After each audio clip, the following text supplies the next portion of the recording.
அதாவது விருச்சிக லக்னம் மேஷ லக்னத்திற்கு செவ்வாய் எங்கே இருந்தால் நல்லது? விருச்சிக லக்னத்திற்கு செவ்வாய் நீச்சம் ஆகலாமா? மேஷ லக்னத்திற்கு செவ்வாய் உச்சம் ஆகலாமா? இது கேள்விங்க.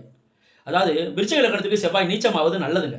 எதனால் அப்படின்னா லக்னத்திற்கு 9ஆம் இடம் என்று சொல்லக்கூடிய கடகத்தில் தான் அவர் நீச்சம் ஆவார். அப்போ திக்பலத்துக்கு அருகாமல் இருப்பார். நீச்சம் ஆவது நல்ல விஷயம் தான். பொதுவாகவே செவ்வாயுடைய காரகத்துவம் சொல்லக்கூடிய விஷயங்கள்ல அந்த கோபதாபம், எடுத்த கவிழ்த்த என்று முடிவெடுப்பது இது போன்ற விஷயங்கள்லாம் இருக்காதுங்க. கொஞ்சம் பொறுமையாக நிதானமாக முடிவெடுப்பாங்க.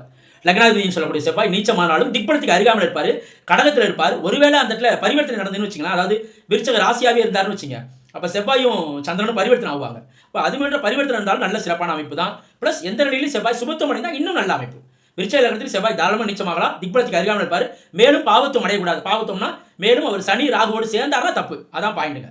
அதே போல மேஷ லக்னத்திற்கு செவ்வாய் உச்சமாகலாமா? மேஷ லக்னத்தில் செவ்வாய் நீச்சம் ஆகவே கூடாது. ஏன்னா அவர் நீச்சமும் ஆகுவார், பிளஸ் நிஷ்பலமும் அடைவார்.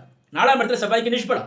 அப்போ தன்னுடைய அதிகப்படியான பலத்தை அவர் இழப்பார் என்ற பாயிண்ட்ல மேஷ லக்னத்திற்கு செவ்வாய் நீச்சம் ஆகக்கூடாது. மேஷ லக்னத்தில் செவ்வாய் உச்சம் பெற்று லக்னத்தை தொடர்பு கொள்வார். ஆனால் லக்னத்தை உச்சம் பெற்று தொடர்பு கொண்டாலும் சுபத்துவமாய் தொடர்பு கொண்டால் நல்லது. சச்சின் டெண்டுல்கர் அவர்களுடைய ஜாதகத்தை நீங்க பார்த்தீங்கன்னா மேஷ லக்னம், லக்னத்திற்கு 10ஆம் இடத்துல செவ்வாய் உச்சம் குருவோடு கூடி சுபத்துவம் அடைந்து லக்னத்தை தொடர்பு கொள்வது நல்லது. அப்ப அந்த அமைப்புல மேஷ லக்னத்தில் செவ்வாய் நீச்சம் ஆகாமல் இருப்பது நல்லது, விருச்சிக லக்னத்தில் செவ்வாய் நீச்சமாவது நல்லது. ஆனால் அந்த செவ்வாய் நீச்சம் பெற்ற செவ்வாய் சுபத்துவம் அடைந்தால் மேலும் சிறப்பான அமைப்பு என்று சொல்லலாங்க. நன்றி, வணக்கம். வாழ்க வளமுடன், வாழ்க வையகம்.